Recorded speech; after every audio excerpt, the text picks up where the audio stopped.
1,5 million yurgan Cobalt'ni ko'rganmisiz? Shu to'qqizlarda to'xtarkan 1 million raqam chiqmas ekan. 1 milliondan keyin 500 ming yuribdilar.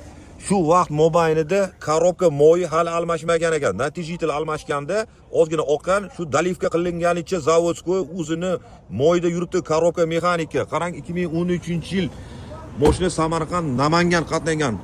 Umri bino bo'lib faqat Samarqand Namangan qatnagan mashina. 1,5 million yurgan bo'lsa 3 marta motor bo'libdi.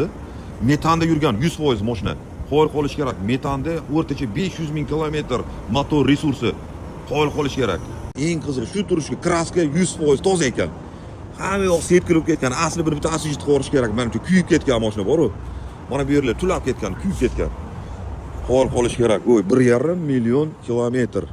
Va shunda ham sostoyani zo'r. Bitta buni polirovka, himchiska, yo'q-yo'q bitta qarsa mana bunaqa bo'ladi-da. 100 ming atrof yurgan mashina, xavotir olmasangiz bo'ladi, 3-400 ming yurganlar. Mana 1,5 millionda mashina yuribdi. Mana Samarqand, Namangan qatnashi. Samarqandga balon jo'natgan kelgandim. Kumxov balon.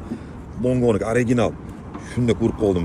Bitta video qilmasam bo'lmadi. O'zim ham Cobalt to'g'risi muxlisiman. Ishlab qo'ygan azizlar, Cobalt tan olinglar, legenda. 1,5 million qo'yil qolish kerak.